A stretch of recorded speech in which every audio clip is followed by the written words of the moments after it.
मोटका जलहोरे का भी खाएला। हाँ पेटे के बदे साफ करला। एक धनी के बात हम बतावत है, रो कहले पक्का बन गल हम धनी है। धनी के ह बड़ी सुंदर लाइन लिखाइल है कोपा कवि जी। असली बाधन जवन रहे सदा साथे, सब कुछ बा। और दूसरा धन टीका कलंक का लगे न कबो माथे। चरित्र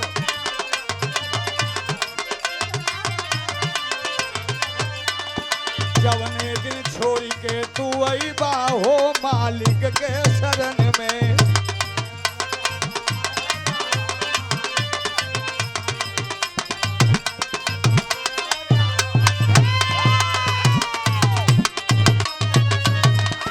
अरे सुनबा लीलार हो,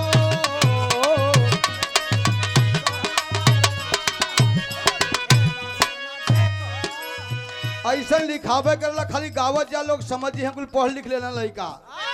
बहुत मुफीद लाइन हमें तो अंदाज बा कि बिरहा में पहली बार सुने के मिलत हुई। पांचों लड़कन से कहा नाम है पहलवान।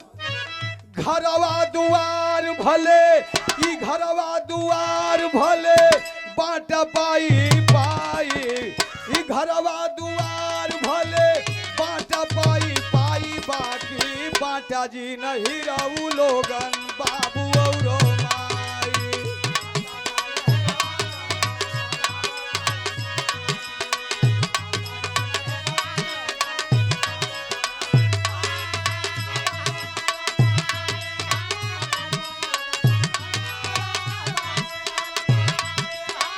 बाबू और माई बाकी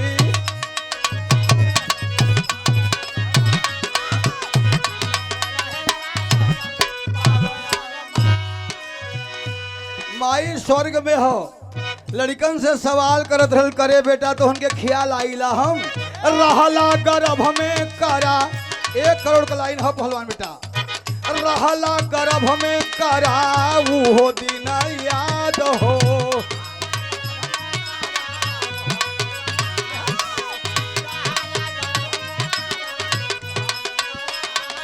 अरे नवा माह ढोली तोहके, नवा माह ढोली तोहके है मंगली मुराद हो।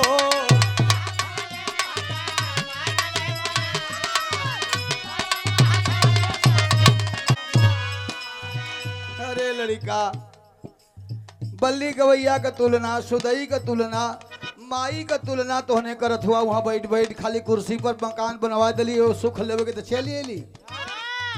माई से बढ़ के जग में नहनी कौनो रिश्ता।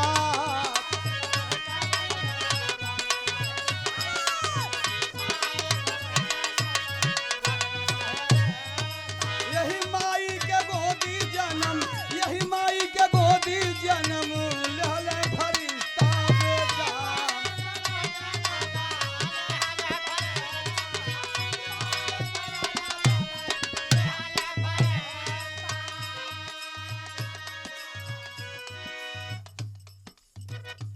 रामनगर सिकरी बनारस राम चरण यादव भैया के तरफ से 100 रुपए का पुरस्कार। ये लाइन तो जब बोले जाती पहलवान तो हमारे खुदा ना बोला था कि अब ऐसे बेसिक कलम का कवि का कलम कहाँ पहुँचे हैं लोग। यहाँ तक तो ठीक बा कि राम कृष्ण जन्म लिए माँ की गोद में, माई के गोदी जन्म ले फरिश्ता। लेकिन हई हमारे पागल अदीम से का लिखा गल आचारा से छोट पड़ गई, आचारा से छोट पड़ गई यही धरती का लंबाई। बोला बाटा जी न बबुआ लोगन बाबू और माई।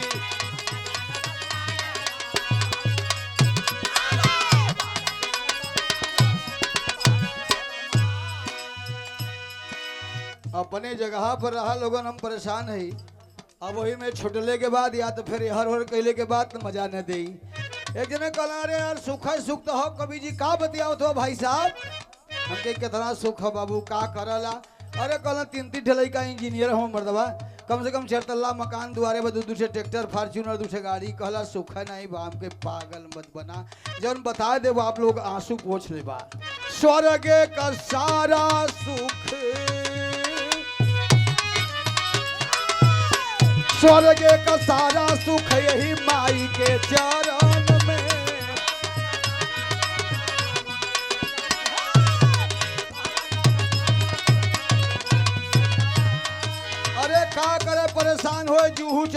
आबा भैया जूहू पर लगा के 10 रुपया पर देखबा।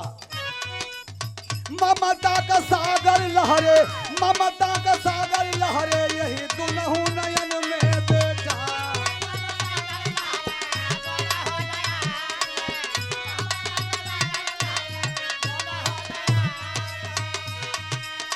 दूधवा का करजा कबो, दूधवा का करजा कबो सकल न चुकाई, यही से बाटा जी नहीं रहू लोगन बाबू और माई।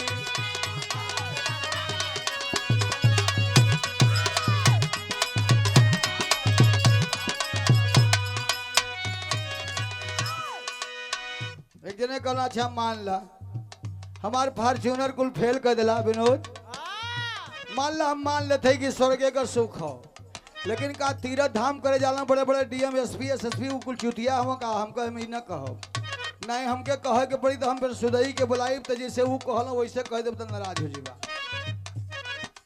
कहला का कहलो भैया, हम कली कि अपने बड़ों की बात माननी चाहिए, बच्चे सम्मान दे के। हमने भी एक लाइन लिखा था सुदई राम, सम्मान देने वाला ही सम्मान पाता है, प्राचीन धर्म का इतिहास भी बताता है। सम्मान देंगे सम्मान मिलेगा। और बिरहा में ये लाइट जब आइल बा तो के कहे के थोड़ो पड़ी कि जर जो अपने आप खाली स्विच दबेबा जर जाई, तो तोहरे में वो खूबी बात सम्मान देबा तब तो रोज गावत बड़ा ही है आदमी का अनुकूलता है, यह आदमी का महीनी है, यह आदमी के सभ्यता। बहुत बहुत धन्यवाद है तो के ये बात पर। कल अच्छा मान ला माई के चरण में चारों धाम बा, लेकिन इधर दर्शनवा करे बदे देवी देवता का मतलब जाने ला। हम कहना हम तो नहीं जानी, तो हमसे बेसी तो तू जाने ला। अच्छा तू बतावा, कल मतलब बड़ा पागल बा, ब्रह्मा विष्णु शंकर हम फलाना ठिकाना दुर्गा देवी काली देवी देवी देवता नहीं जानता। हम कहे देवता का मतलब जो बता दे और देवी का मतलब जो विवेक दे, तीसरा कोई नहीं। कल ढेरे जानकार हो गिला का हो खलीफा, हम कहना ऐसा बात ना। अब कहला तो मान ला देवी का मतलब जो विवेक दे, विवेक देवी, जैसे हमारे विश्वगुरु महाराज कहते हैं मान हनन हनुमान, वैसे हमने बता दिया, यही महापुरुषों से सीखा और इन्हीं को बताया लोगों को। कहला कि तब के देवी देवता यह देखा असलियत है, माई बाबू से बढ़ के, माई बाबू से बढ़ के नाही देवी देवता।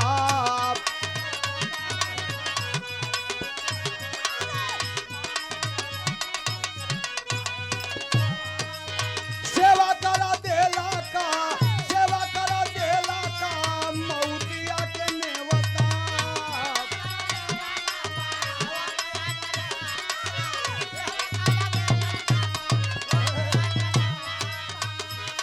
आज देखा कितना बढ़िया जोड़ा हो, एहर शेर पछाड़ एहर पारसनाथ, ये दोनों जने के सजेशन हो। छाह नहीं मिली जही दिन, छाह नहीं मिली जही दिन, जही ठुकर आई वही से बाटा जी नहीं रहू लोगन बाबू और माई।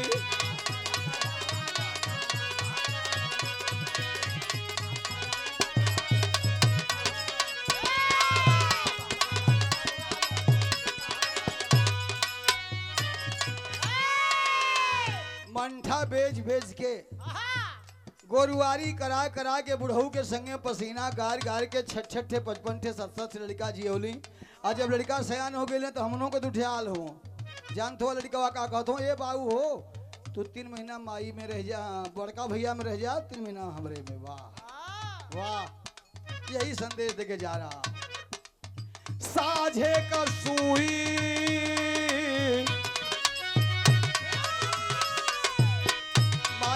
से पूछे थे वो करे पगला, तोने बैठ के वहां बल्ली सुदाई का बिरहा का बाबत हुआ। साझे का सुई तो संहरा पर डाले, तोने कथुआ के ऐसे 5 दिना बाटला। साझे का सुई जनी सिंगरा पर लाता।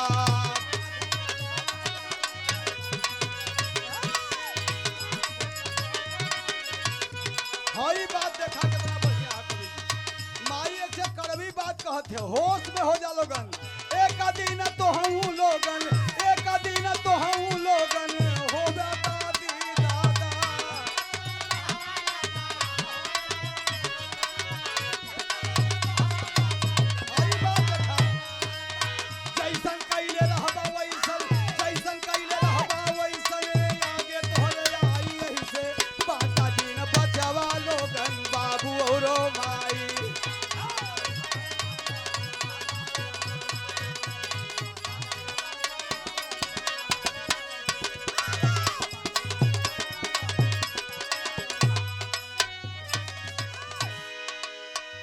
बंटवारा जात जात आखिरी लाइन हमारा हो एक बिरहा सुदई भैया से सुने, फिर हमरे जो नाई सुना दे।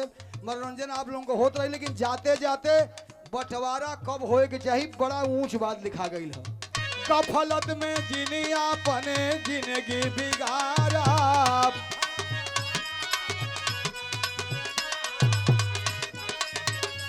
ये सबसे मोस्ट लाइन है छोटे। माई बाबू के जियत, माई बाबू के जियत डाला जिन डारा हो।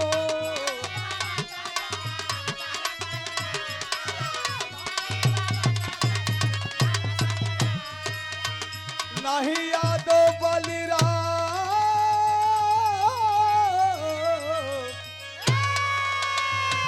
नहीं यादो बलिराम देवा पगड़ी डुबाई। यही से बाटा जी नहीं रहू लोगन बाबू और माई।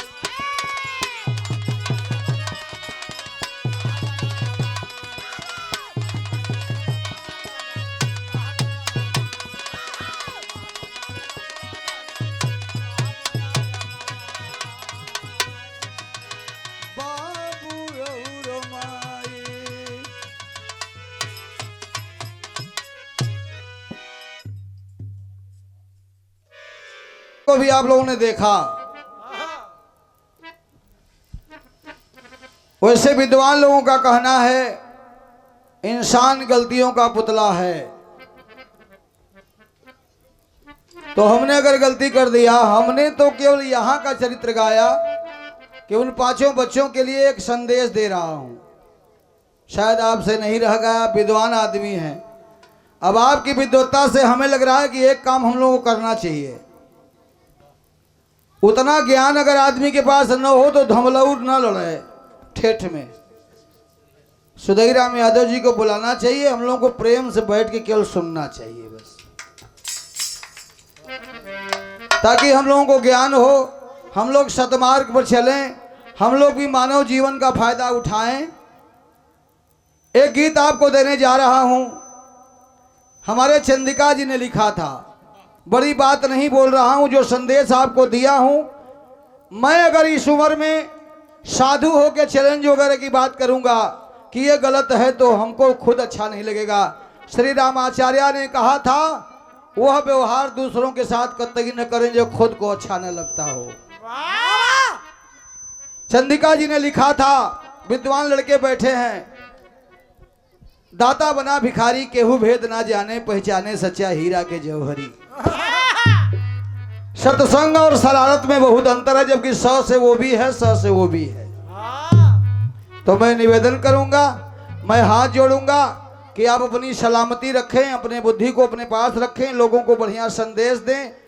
हम लोग तो पके हुए आम हैं, आते हैं कुछ सुना के चले जाते हैं, लेकिन एक बात तो जरूर रही, बात करे का वजह देखो। हमने सारी बात कह दिया लेकिन पर्दे में थी, और आप लोग सरेआम गलती काट रहे हैं। ये लाइट जब जले के हुई, जब लाइन आई तो स्विच लड़का दबा दी है, तो ये ना कहे कि बड़ी की जर जो अपने आप जर जाइए। तो अब आप में वो क्वालिटी होबे करी, आप में वो विद्वत्ता होबे करी। अपने तो के तत्व को जान लोगे तो जीवों की रक्षा भी हो जाएगी। अगर स्वार्थ में खो गए इस जहां में तो अनमोल थाती भी खो जाएगी। ये प्रतिभा दबाने से दबती नहीं है, भले लाख कोशिश करेगा जमाना, बड़ा मानकर अपने को जो चला है लगा है जहां में न उसका ठिकाना। ऐसा मत करें आप। एक बात और जो आपके बस की कतई नहीं है, जो इसकी पहले मैंने बता दिया, जहां शिक्षा नहीं है वहां समाज नहीं है। अपने बुजुर्गों का सम्मान न करना सुदई बाबू, तो उन्हें अपमानित करने की कोशिश भी मत करना, क्योंकि मैं बुढ़ा हूं, कोई जवान मिलेगा अपमानित कर देगा। आप केवल अपनी बात रख दीजिए, खाना बढ़िया रही तो खुद आधा रोटी बेसी खवा जला नरेश कहे के पड़ला का, ओमे परसोइया भी बढ़िया होए के चाहे नहीं कि आधा हरिया दाल बटली बात तब नीचे कलछुट खट खट बजे लगे के बस कर यार, ऐसे न हो। कुछ बोले, कुछ आप लोग बजावे। एक गीत मैं दे रहा हूँ शादी की, अब पद भी बनला कि हर सौरू का बियाह भलती है, लोरी का बियाह होए के चाहिए, लेकिन हमारे बियाह ब्याहे का 70 हो, अभी लड़का बैठल हुआ जो परिवार में रह करके एक चाय वाले प्रधानमंत्री हैं। चाय की बात बताए कि पिताजी आपके आशीर्वाद से, अभी मैं हालचाल कर रहा था, ऐसे बच्चे मिल जाते हैं मन लग जाता है, मैं जानता कितना हूं। लगभग 1.5-2 कुंटल आपके आशीर्वाद से चाय बना देता हूं। हमने कहा बहुत बहुत धन्यवाद है। परिवार का मतलब है वार से परे होए के तो हम रोज काहे बोलब, ये हमार दुआर बा। नरेश उचवा की तरफ से कुछ वैसा बजावा जौन हमारे लायक हो। या तो लोग गाय बजाला एक छोटा सा बिरहा, लेकिन ये बिरहा में हम 4 रस देव आपके बियात रबे करी, आप लोग खुश हो गए। अगर मालिक की दया हुई तो बा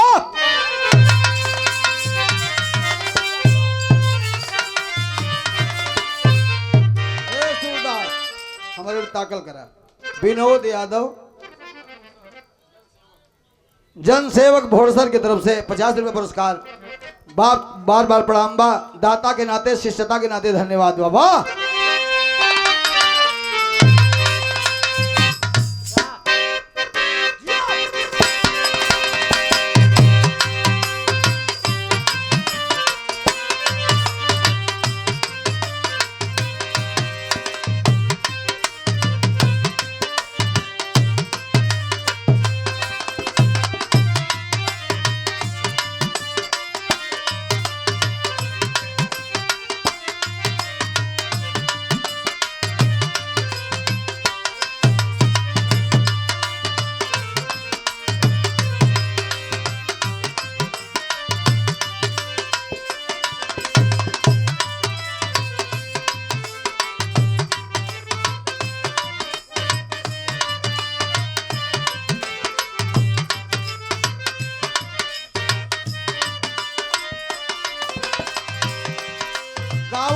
सबके आवला पूरन की सही बढ़िया होला बाकी गावत बन जाई तो।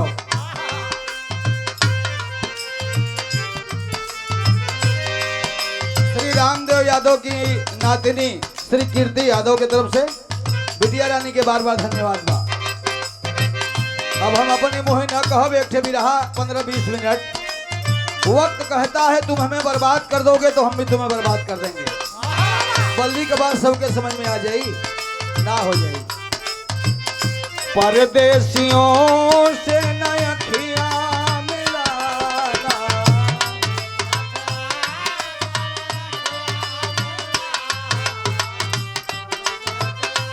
लगा कि बिरहा होता जिसका मुझे मास्टर की जरूरत ना पड़ी, जिसका मुझे था इंतजार, जिसके लिए दिल था बेकरार, वो घड़ी आएगी आएगी रे जाना, प्यार में हद से गुजर जाना है माँ, देना है तुझको या मर जाना है रे माँ।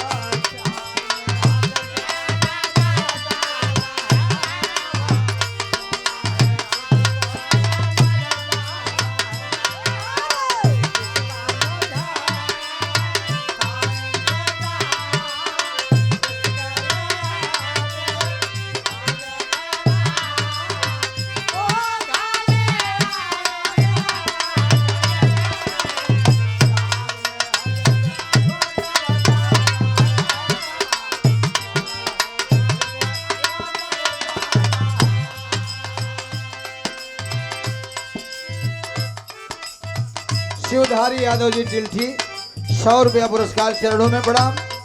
हीरा मणि यादव 100 रुपया पुरस्कार चरणों में प्रणाम।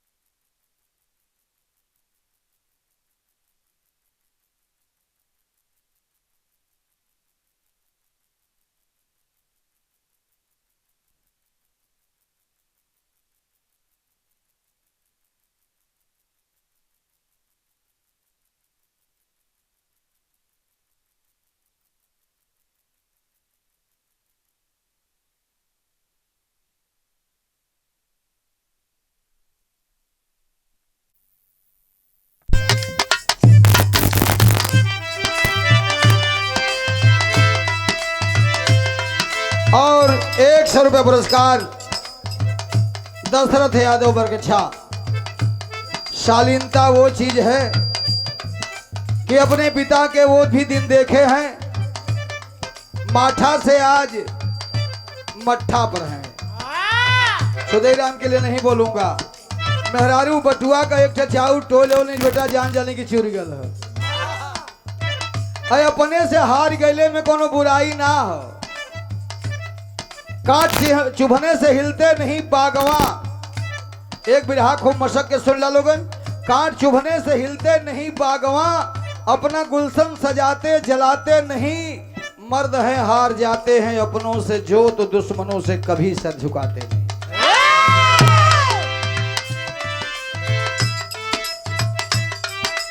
ए बेटा लाइन तो से छूट गई। ओके रहा दा। काट चुभने से हिलते नहीं बागवा, सुधई राम के अपने हार पर लिख ले ही। काट चुभने से हिलते नहीं बागवा, अपना गुलशन सजाते जलाते नहीं। मर्द हैं हार जाते हैं अपनों से जो, तो दुश्मनों से कभी सर झुकाते नहीं।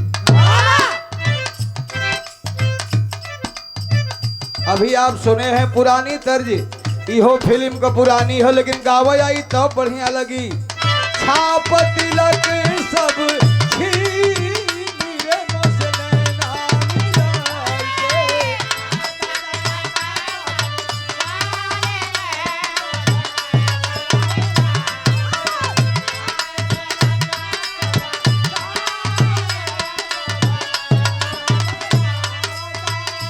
दशरथ यादव की तरफ से ये पुरस्कार 50 रुपया। आप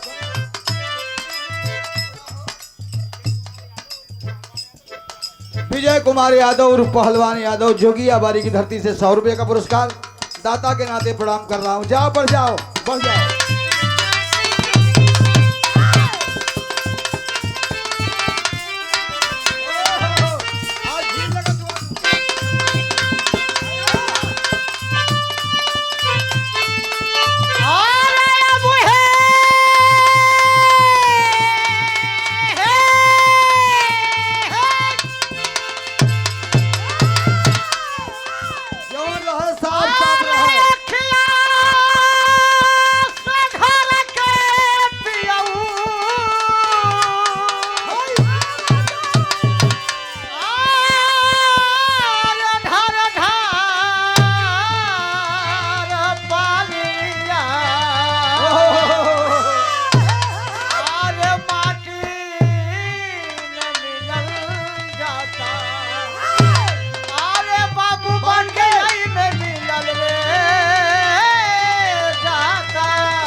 जवानी।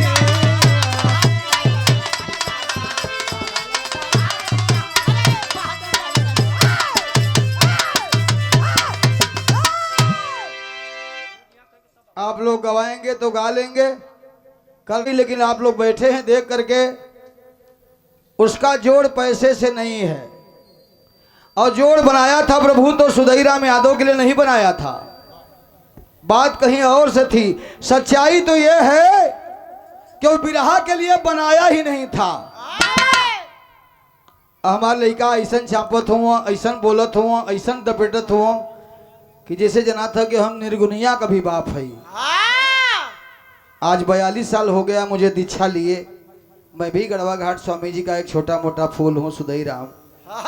मैं ही कलाकारों को बताता हूँ, हमारी बुढ़ौती को देखते हैं, हमारी गायकी को नहीं देखते। दशरथ बचवा, बड़ा दर्द से ये बात कह रहा हूँ। जब अपने लोग ऐसे करते हैं तो गुस्सा नहीं आती, क्रोध तो मूर्ख को आता है। तो कहता हूँ कि बाबू आप लोग गवा लो, हमारे पास कुछ नहीं है। अब हम झूठे तानसेन बन के अपन तारीफ करत फिर यहाँ गावा वहाँ गावा। बात जो कहता हूँ जगह की है। काजल आंख में शोभा देता है, 2 अंगुल हट करके करिखा काम करेला। तो ये से कली कि 17 साल आप लोग गोला प्रेम से कि यहाँ गावत है। अब कर जोड़ यह हो कि हम गावा 1500 रठे नहीं। कौन बात कहाँ सूट करेगी इसका ध्यान देना पड़ेगा। अच्छा लगे तो ले लीजिएगा। एक बिरहा मैं आपको दे रहा हूँ, 4 रस दूंगा आपको। बड़े भैया की शादी हो गई, छोटका का बाकी हो, लेकिन यादव क्या है बता दूंगा तो आपके रोंगटे खड़े हो जाएंगे कि हम हैं क्या और कर क्या रहे हैं। वाह!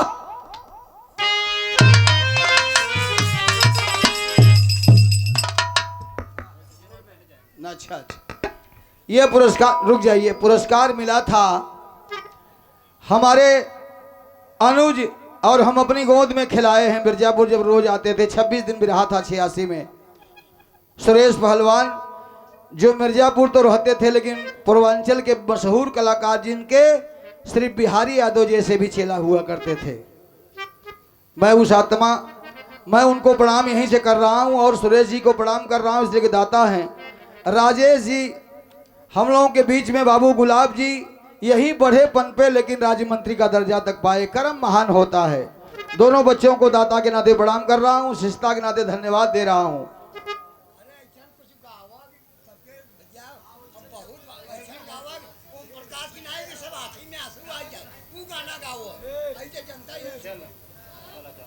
आंखें में आंसू आ जाए, ओम प्रकाश की नहीं।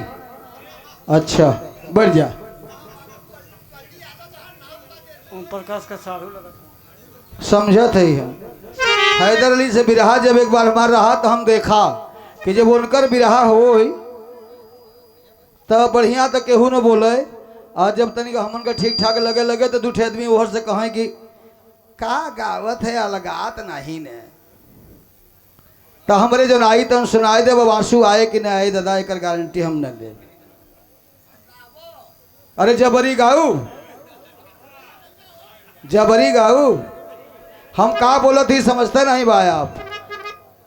पहलवान ने उड़ जात हुआ काहे तो कहा तो बैठी जे आंसू लिया वाला हो के बुलाए गवाओ भाई। एक विकल्प एक बा कि हम बैठ जाए, हम के आराम भी मिल जाए, कमजोर बा तबीयत। आज ये आंसू वाला हो के बुलाए गई बा, आंसू भी आ जाए, हमनो रोल जाइए घंटा सारे के चाप के। ऐसा ना करें, जब बल्ली है तो बल्ली को जानते हैं। जरा सुनेंगे आप समझेंगे कि कवि कितनी मेहनत करते हैं। वाह!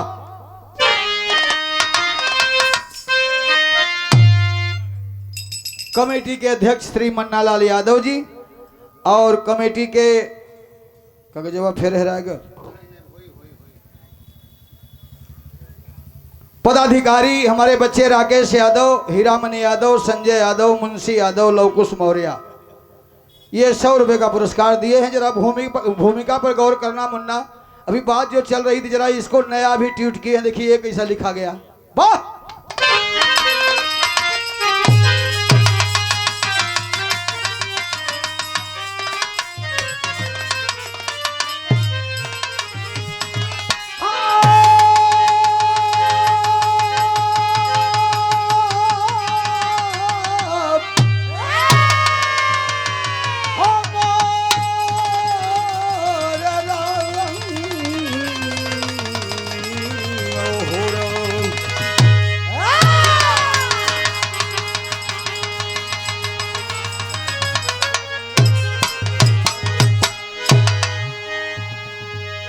पढ़ाई लड़का के बीए में करौले हूँ भैया। हमार तो माला निरक्षर रह गल, बड़ी गरीबी रहल, लेकिन लिखा है हमने क्या लिखा गलत। अब हमने तो कभी नहीं कहा कि परमात्मा को आप मत मानिए, क्योंकि दृश्य यहाँ का था, यहाँ के बच्चों के लिए संदेश था। आपने पूरा सत्संग खोल के रख दिया। बढ़िया है, आप ज्ञानी है, ये है तो कहना क्या है भाई। जहाँ से डिग्री समाप्त होती है वहीं से अध्यात्म चालू होता है। आप आध्यात्मिक पुरुष हैं, अब उनके सामने हम निगुराए आदमी कितना जानेंगे। लेकिन हमने जो लिखा है 4 लाइन परिवार के लिए, जरा ध्यान देंगे आप।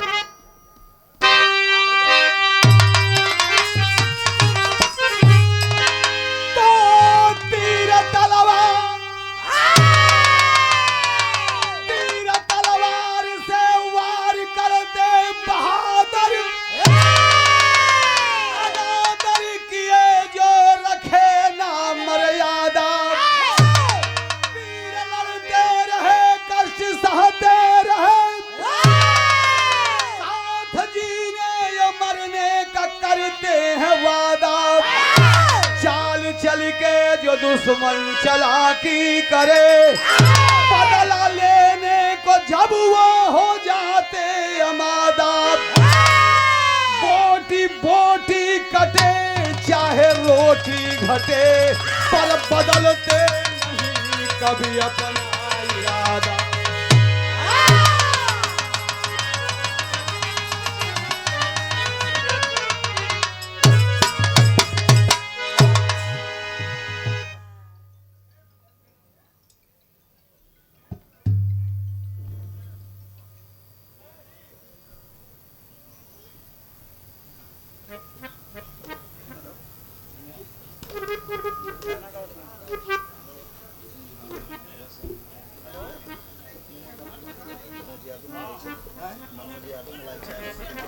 श्री मनोज कुमार यादव जी, वही जो मैं भी बोल रहा था। स्टेशन पीली कोठी, स्टेशन रोड मिर्जापुर।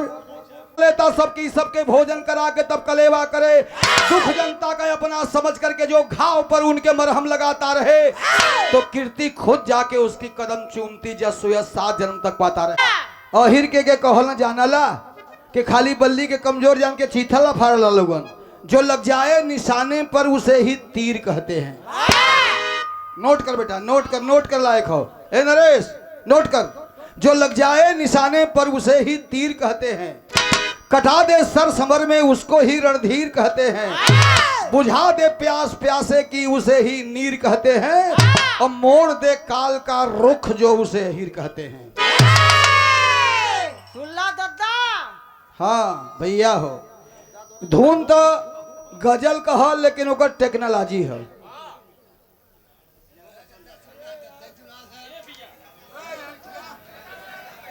अब तो हार पारी है, घबरा मत।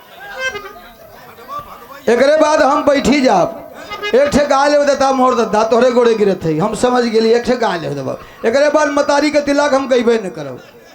हाँ गा ले देता, लेकिन वो हाँ जा भैया, ये तो बड़ी अच्छी बात हुई। प्रणाम।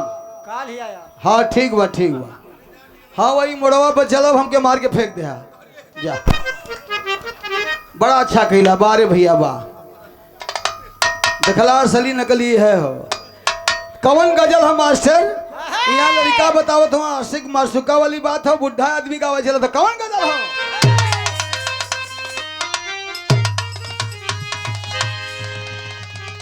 मैं ना जे होश न हूं, मेरा यह तराम करो।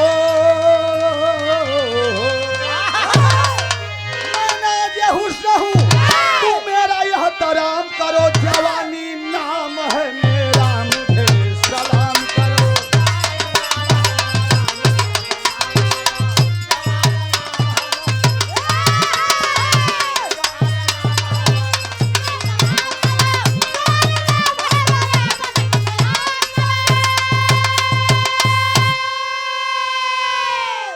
जरूरत है नकल में देश बेचा गल भैया। मानती है धर्म कुर्बानी रणधीरों से, मांगती है धर्म कुर्बानी रणधीरों से, पार ना पाया कोई है अदुबन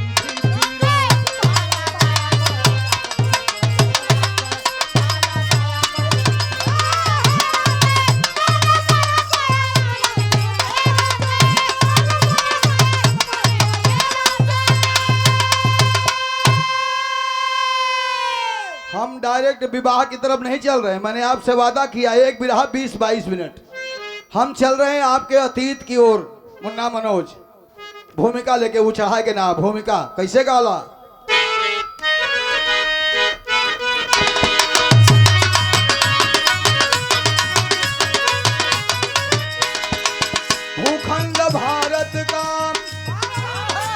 भूखंड भारत का इतिहास ये पुराना है, जहाँ दो क्षत्रियों का नाम एक घराना है।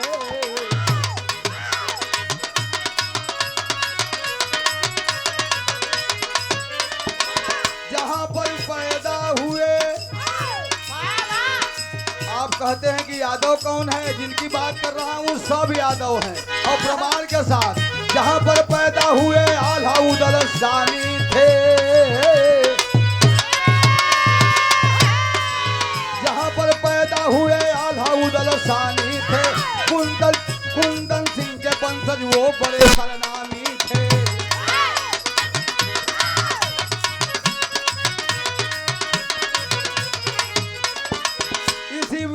इसी वंशज में तो मुरली मनोहर आए हैं, इसी वंशज में तो मुरली मनोहर आए हैं। कनिष्ठा अंगुली से गोवर्धन को उठाए हैं।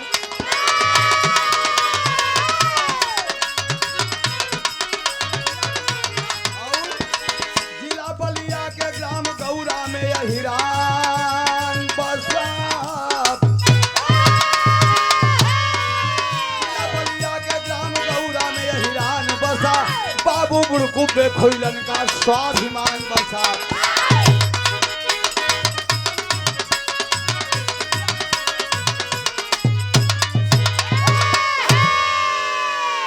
आल्हा उदल कृष्ण, वैसे प्रभु की कोई जात नहीं है, लेकिन जब मानव जीवन में उन्हें उतारेंगे तो अगर देवकी यादव है, उग्रसेन यादव है, कंस यादव है, तो कृष्ण भी यादव है।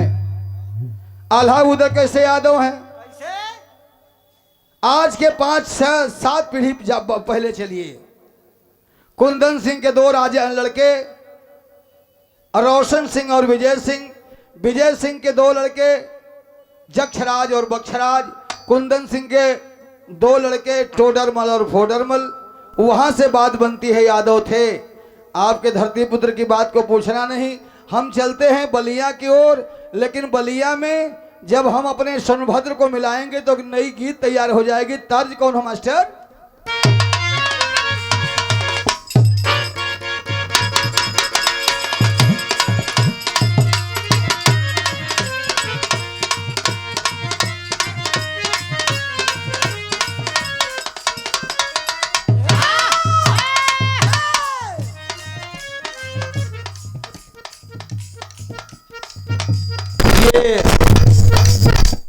रामदेव की छोटी बेटी है, उनके लिए आप कह रही कि गाना गा दीजिए। गाना तो हमको आता नहीं रे नतनी, गाना गाता हूं तो लोग रोने लगते हैं। विरोध जानते हैं किसका होता है? जिसकी गाड़ी सन सन भागती रहती है। ज्यादा तेज पढ़ने वाला लड़का ही बाद में पागल हो सकता है। बड़े बड़े लोग गाए, माई का प्यार न भुलाई है दुलरुआ, अमृत का धार केहू कितनों पियाई एगो माई बिना। हम गा भी दे रहे हैं बेटी, समझ लेना हमारा बिरहा भी नहीं टूटेगा, यही मेरी क्वालिटी है। एकदम बुढ़ा बनले भी ठीक नहीं पड़त। लेकिन किसी की कलम मनोज बेटा एक लाइन नहीं चली कि बाबुओ कुछ होलो उन्हों बेगा लाइन लिखा जाए।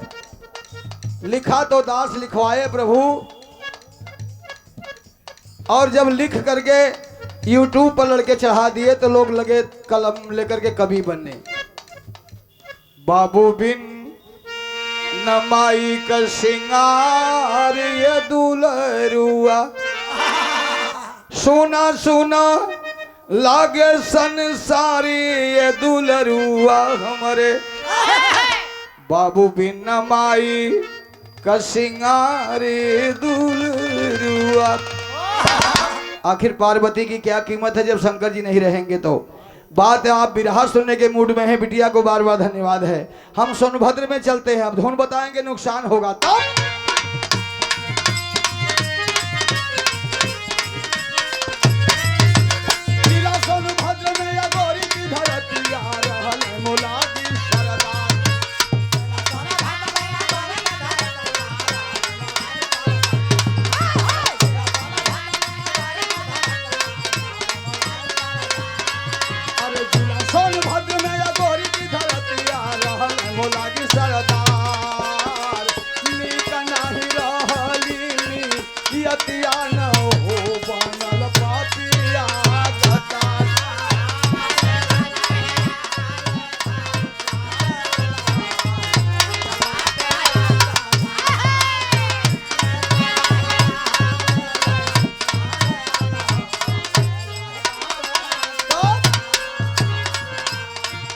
कैलऊ दिल में अरमान लेके कहल गुमान भर के बेटी जेकर हो जाई है जवान हो।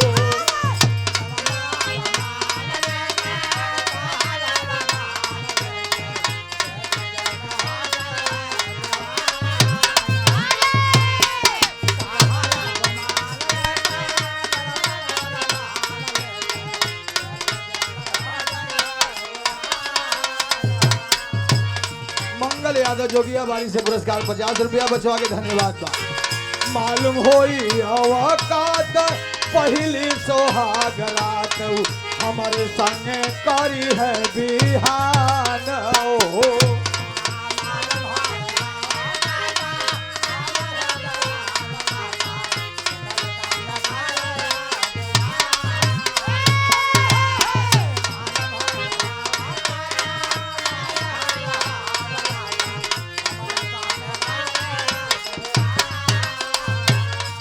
माता जी की तरफ से परिवार से पुरस्कार आया है 100 बार प्रणाम सबको। और शिवधारी यादव जी की तरफ से भी पुरस्कार आया है चरणों में 100 बार प्रणाम टिल्ठी से। महार के दिल में तो बढ़ल विपत्तिया मनवा में करले विचार।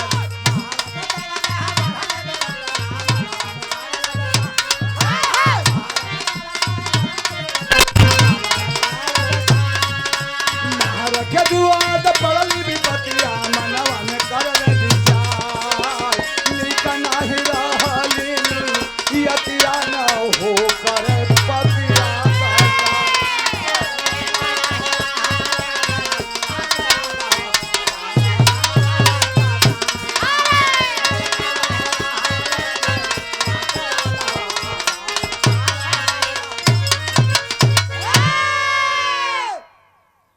अगोरी जहां श्याम बिहारी यादव जी अब मेला लगवाते हैं। पहले लोरी पत्थर पर लगता था, अभी लगता है 2 जगह।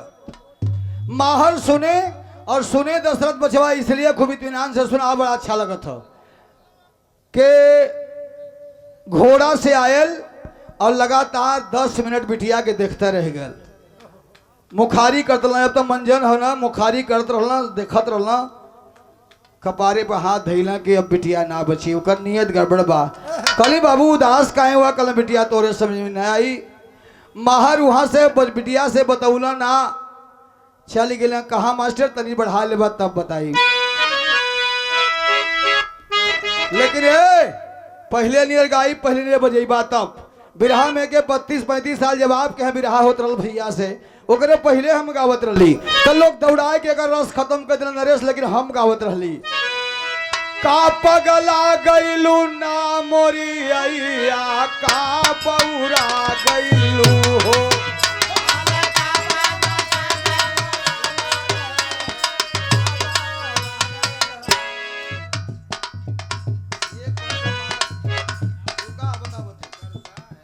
बढ़िया बजाओ के मतलब कि हाथे बदल देबा, ऊ बजी तब अस्थाई है। का पगला गईलू ना मोरी अइया, का बौरा गईलू हो।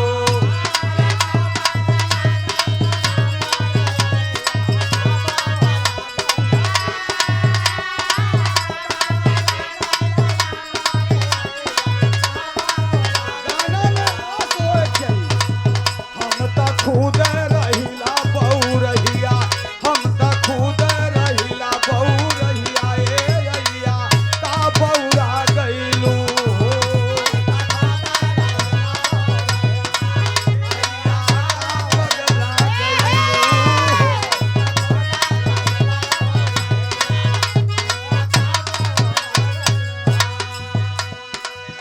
नरेश बाबू की तरफ से हमारे शिष्य हुआ प्रॉपर में मिर्जापुर कला के मम्मा चला काढ़ा पिया के लिए आई। हम कि अब लेट हो जाई, भैया गावत हूँ एक ठे और सुना लेला पतर। बहुत मुसीबत देखले बाड़ी जा, लेकिन अस्थाई तो खत्म हो जाई, बिरहा खत्म हो जाई। जैसे हमारे आवला क्षमा करी है। जब दिल में दर्द न उठी, जब पलीता में दमा न रही, तो पर्दा का मतलब का है। रोवत हुआ पढ़ली फिकरिया ना हो, मार के पढ़ली फिकरिया हो।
बचवा तोहरे जैसन सीधा लड़का और वो समय रहला भी तू भले मार बेटवा हुआ दशरथ पगड़ी चले बड़की पगड़ी 5 मीटर का बने अब तो लड़का कांपत हो के दस्ती लेके चलत हूँ दू मन एक मन 10 पसेरी 10 किलो जैसन जगह गरीबी रहे वो दैजा के फेरे कम पड़े लेकिन राशन के फेरे ज्यादा पड़े जगह यहाँ साग सब्जी रहे ताकि गरीबी में केहू न दे तब वो मौका मतलब हो जाए। क्या सोच थी।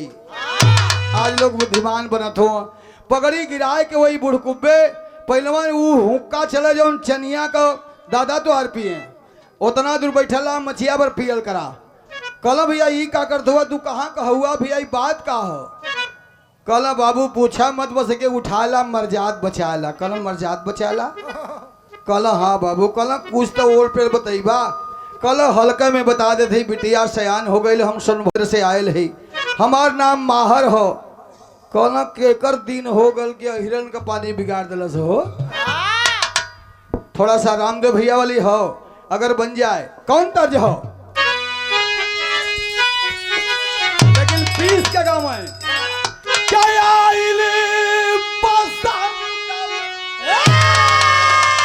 अरे उड़े गारती रे मोरी बोला था अरे मोरी देहिया भैला बाती अरे हरती रे मोरी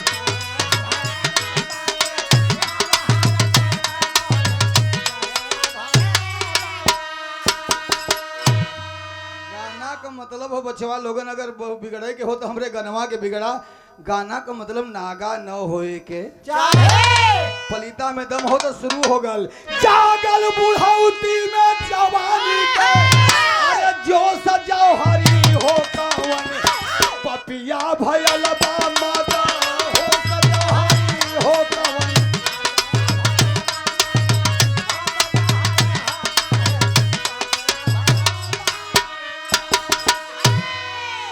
पुनः कई बार पुरस्कार हीरा का कदर जौहरी बकलम के जौन होई बन जाई अब हम ओकर कौन ठिका लेबे उम्र में आदमी से ए मनो 6 किलो का नाती ना उठत हो बेटवा 72 साल के उम्र में आदमी बतियावत हो समझते ना हो तो हम कोशिश करब हम कोनो जीमा ना ले 50 रुपया पुनः दिए हैं कई बार सम्मान किए हैं अखाड़े से लोरी कबीरा के बलवा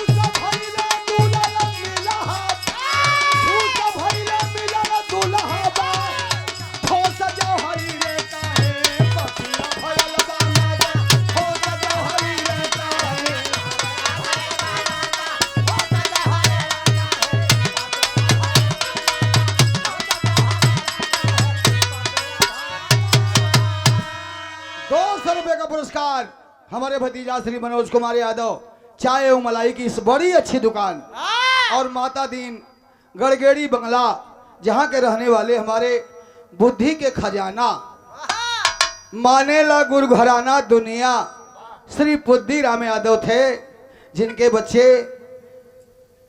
चुन्नी लाल की यहाँ ससुराल है 3 बच्चे हैं मुन्ना लाल चुन्नी लाल और छोटा वाला जो रामपुर हम लोग शादी करवा दिए थे बाहरे पुद्दी राम कबो ना कहला सम्राट कबो ना कहला अपने के हम बहुत जानीला लेकिन गावे लगा तो लगे कि साहित्य वाले भाग जी हैं का मिथिला पद का सुन के बैन लाल होई गवा लखन का नयन प्रभु से कहें कि करुणा ऐन आपकी आज्ञा पाऊं मैं महती की विदेह की गंभीर देऊं जो ना सीता को धीर तो फिर नाम लक्ष्मण वीर जगत में ना कहलाऊं मैं वज्र सर्व मारे उन्हें उठाए फाट के आसमान लड़ाए गिरे भूमंडल पर भराए कला कौतुक दिखलाऊं मैं प्रजो ठाने जनक भुआल धनुष तोड़े शिव पंकज नाल चले जो इनमें शंकर चाल तो उनको भी सिखलाऊं मैं तलातल भूतल बितल पाताल रसातल सुतल या तत्काल महातल भूतल हो बताल अल पल में दहलाऊं मैं।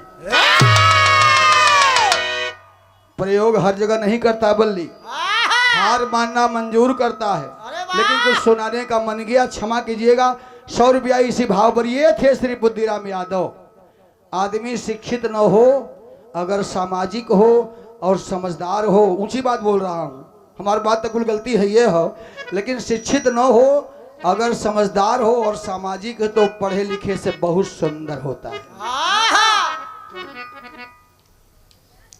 कहला कि अरे लड़कन, हई बुढ़ऊ अइला मर्दवा, हम हुक्का पिया दली, पियहू ने देना, पगड़िया रख देना, आई तो रहूं गोड़वा पर काहे रखदुआ, कला इनकर हम लड़का ही महाराज बतावा न। कहला बाबू, लड़का के देख के ही संतोष हो गल कि अब मर्यादा बच जाई। कहला कुल बुझावले बुझावला, उनसे कहला मर्याद चल जाई, हमसे कहला मर्याद बच ही जाई, हिसाब सब कहने बताऊता। कहला मंजरी सयान हो गई हो, हमारे यहाँ जो राजा हो मुलागी तो नियत तनी गड़बड़ हो बाबू। बुड़कुबे कहला एक बात करा, ये अड़वा मड़वा के फेरे पड़बा तो तनी लेट हो जाई। अब फॉर्च्यूनर तो अब आइल है, पैदल चले के हो 6-7 दिन लगबो करी, तो ऐसे अच्छा बा के मन काली से तैयारी करी, तू वहाँ का तैयारी करा। एक फायदा और होई, ये अंगने में मड़वा गड़बड़ न करी, वो जनबड़ न करी, वही बिछवे में लूट लेवल जाई। तैयार होके चल ना, फिर रामदेव भैया के तरफ लग गई।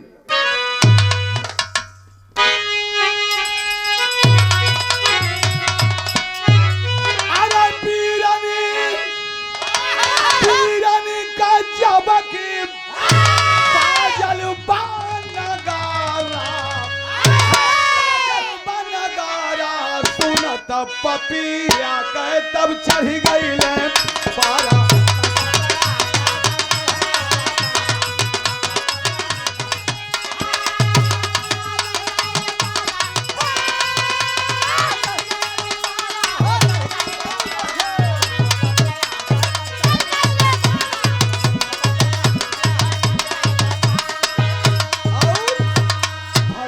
बनता रहल बड़ा सरनाम हो, अरे का कोरई में खिंचाई गए जान हो।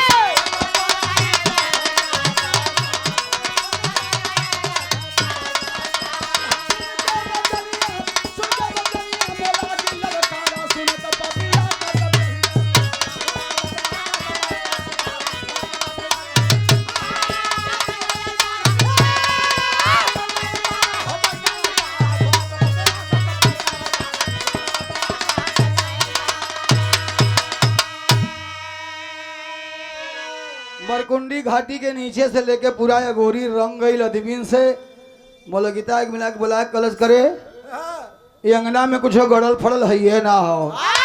ये सारे डकैत कहाँ से आ गए, बड़े मोट मोट बना रे। कहला हाँ सरकार, हम ना जानती अगर बिया हो मजरी के फनल रहत तो ओमे कुछ पुरानी रीति रहल, आज के बहुत पहले के बात बा। आज भी जे संस्कृति निभावत बा, मड़वा करते बा, तेल हल्दी करते बा, 5 दिन परिवार खियोते बा, चाहे 3 दिन। बात का हो, कहला बात कुछ ना हो, बात घबरा गई। रामदेव भैया का नाम लोग लेवा ना, दशरथ भैया 2 लाइन हम रामदेव को सुनाओ थे, ये 2 लाइन आई, इन दोनों को बेराटी बनाया तनी विदेशिया, ठीक है ना, ऐसे ना गम, ऐसे तो हम गाइला रोई लगाई लगा। अरे बतिया सुनात के धड़क गई छतिया हो, अब मारल जाली मोला गीत के सगरी लसक करिया। मोला गीता कहे कि का हो, यही दिन के फुलावत रला झूठ रही ना जवानी, रही ना रवानी, कौने कामे जवानी आई, जबकि विधना न मेट पवल तोहरी लकीरिया। सुनली कि तू अमर वरदान का पद बोले हुआ, अत तू काहे चिहुकत हुआ, लेकिन ये हर 1600 बराती छाती ये दास करल दशरथ भैया थारे लगलन बीरवन के। ए हर मोला गीत भी मारल गई, निरमल भी मारल गई, ले वही बिचव सोमरिया। अलोरी का कर विदा करा के कवई पहाड़ चढ़ल अब बढ़ल चाहे आगे तब से रोकलस गुजरी। सारी सेना मारी गई। कवई पहाड़ माने आप समझते हो ना, जहाँ जाला दर्शनवा करे, जहाँ मेला लगला। आगे बढ़त बढ़त मंजरी कलश की सुना हो तोहर तो बड़ी चर्चा सुन ले रही, कुछ देखा के अपने मन में भौकालिए गुरु हुआ खाली। कल का देखल चाहते हो? कहली कि बीरन का निशानी सजना, हाँ बीरन का निशानी सजना, लोरिक लगातार मारे हैं के रस्तानी।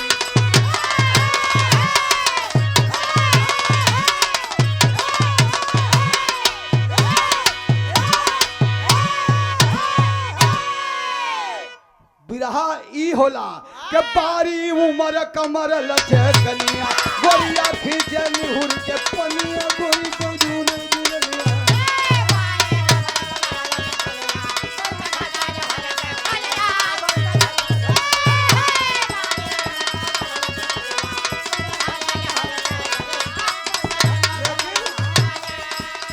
वार से वार सटा के गिरा, वह पहाड़वा हो जुझरवा, मन में सोचे अपन।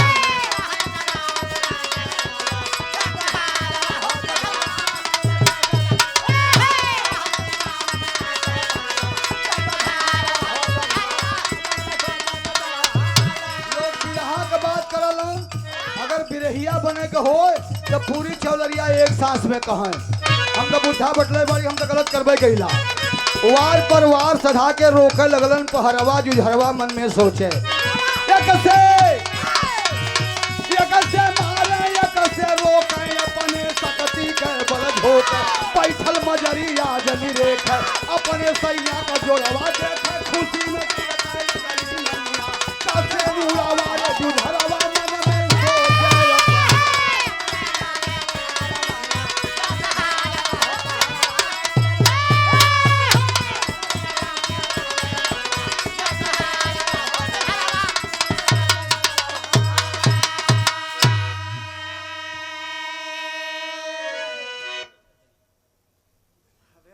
श्री मनोज कुमार यादव मलाई छाए वाले, कई बार पुरस्कार। देखिए बच्चों का मन उमड़ पड़ता है, करना पड़ता है। 200 रुपया पुनः 100 बार धन्यवाद है। और ये श्री सुभाष कुमार यादव जी जोगिया बारी सिविल जज के अर्दली हैं। आप अच्छी जगह पर रहते हैं, कठिनाई में कभी कभी परिवार के काम आ सकता है, इसके लिए बहुत बहुत धन्यवाद है आपको। श्री माता दीन पहलवान गड़गड़ी बंगला 51 रुपये का पुरस्कार दिए हैं। हमारे पूज्य गुरु जी के जन्मस्थली के हैं, इसलिए उस भूमि को नमन करता हूं, आपको भी नमन करता हूं। ए बाबू हो, लोरिक मारे लगलन, पथरा गिरल तक कहली ना ना ना ना ना ना ना। एक से मारे एक से रोके, अपने शक्ति के बल झोंके, बैठल मजरी आज निरेखे, अपने सैया को जोरवा देखा, खुशी में छिड़के लगनी मंगिया का सेनुरवा। बारे बारे पागल बल्ली, क्या तू कवि बनेगा, क्या गवैया बनेगा? बच्चों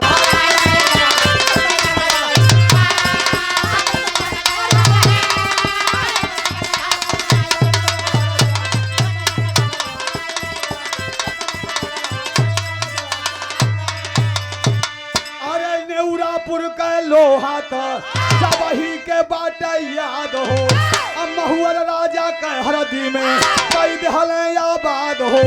सवरू दादा हाथ से दूध पियाई, लोरी का बिरवा के रक्षा जे करती शारदा माई, लोरी को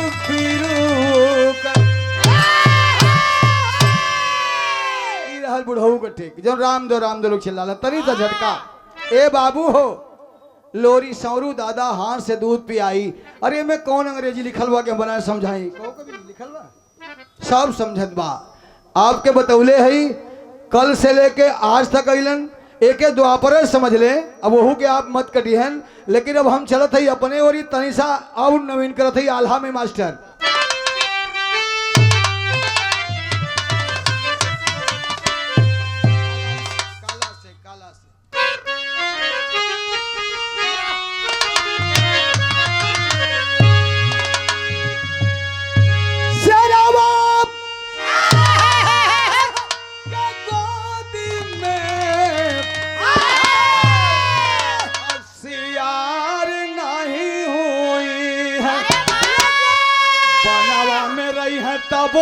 बनी है पहलवान।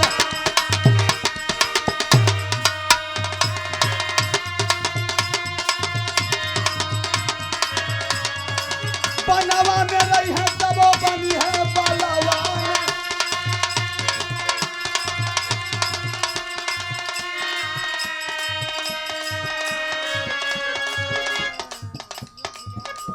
भागा मत लेडीज। श्री सुभाष कुमार यादव जी जिला जज के अर्दली साहब की तरफ से पुनः 100 रुपया जोगिया बारी प्रणाम। 101 शुभ हो प्रणाम। आपके सब बहन के प्रणाम। 101 रुपया पुरस्कार श्री जिला जज साहब के पेशकार प्रीतम भैया की तरफ से भी 101 रुपया का पुरस्कार है प्रणाम। और रुका उतना भागा मत। बनवा में रही है तब वो बनी है पहलवान।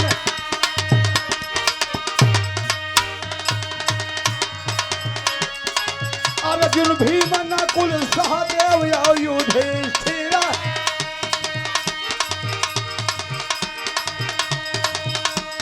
उहो जन्म लहले रहलन देखा यही रान।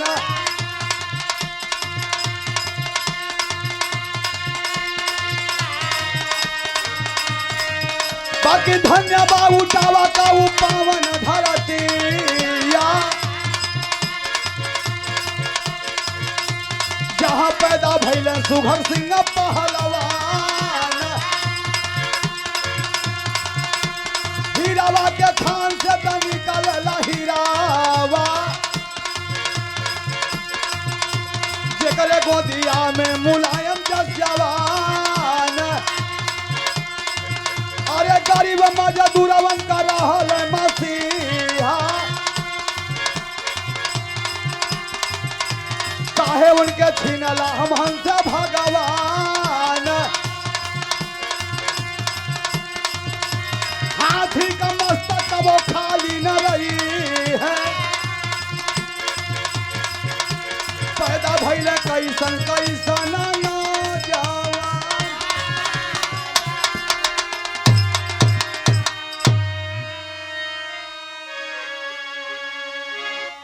श्री संतोष कुमार यादव जी एडवोकेट जोगिया बारी आपके तरफ से ये 101 रुपया का पुरस्कार। अर्जुन भीम नकुल सहदेव युधिष्ठिर बाबू सुघर सिंह सुपुत्र बाबू मुलायम सिंह जिन्हें सुभाष के बाद दूसरा नेता कहा गया सुपुत्र। अब आपके सामने है हमारा बिरहा आखिरी की ओर। सबको प्रणाम कर रहा हूं। कैसे बाबू? अरे हीरा के खान से पैदा होला हरदम हीरावा। हर मुलायम गोदिया में अखिलेश बिरावा।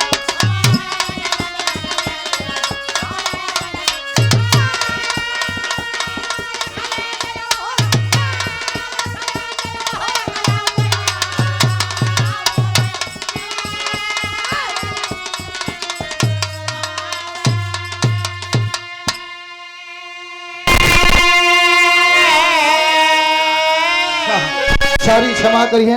100 रुपए का पुरस्कार श्री लल्लू यादव जी मेढ़ा से भी दिए थे। हमारी त्रुटियों को क्षमा करेंगे। हमें इस बात की बहुत बड़ी जरूरत भी है और हमें गर्व है कि बाप 1 नंबरी तो बेटा 10 नंबरी। और इस बार जो हुआ राजनीति का मतलब केवल जीत जाना नहीं होता। जीतना तो सबसे कमजोरी हो जाती है, वहीं से तैयारी खत्म हो जाती है, चापलूसी शुरू हो जाती है। लेकिन जहां बोहनी हुए को उम्मीद ना रहल। नेताजी काम जो कुछ काम निंदा नहीं कर रहा हूं, अन्यथा मत लीजिएगा, बात समझ के जवाब दीजिएगा। उन्होंने करके दिखाया और आश्चर्य तो तब हुआ कि जहां 5 पर 7 का आंकड़ा था वहां 37 सीटें लोकसभा की जिता करके। इसमें मैं बहुत बहुत बहुत बहुत बहुत धन्यवाद देना चाहता हूं राहुल जी को। लोग समझ नहीं पाते, लोग के ही में भूल जाते हैं। वो उस परिवार का बालक है। यहाँ तो एक गाड़ी खरीद लेना तो अब जरमिए ना करत हो, भुला गिले हो यहाँ कोई अल्ली बली का मतलब बा। वो उस खानदान का बेटा है कि आज़ादी के पहले भी उनके परिवार का कपड़ा पेरिस धोने के लिए जाता था। वो आदमी कश्मीर से कन्याकुमारी तक पैरों में छाले पड़ गए, उसी का नतीजा है। बड़ी अच्छी बात लग रहा ठेठे में कि जौन जे बोए बाऊ तक काटे है यह हो। बहुत धन्यवाद है। अरे देशवा के एकता से सजावा, पीडीए के नारा के बुलंद तू बनावा।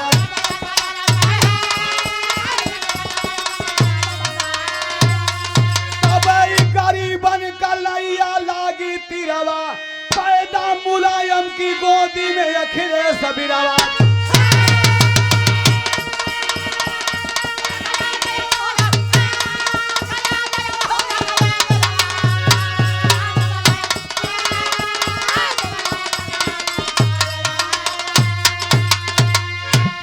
गुरु बिहारी, गुरु गणेश, गुरु रामलाल गुरुकारी, चंद्रिका कवि बच्चन जी बने पुजारी। किरण का कहानी सानी सजना, यादव बलिराम के दहीने रहे भवानी।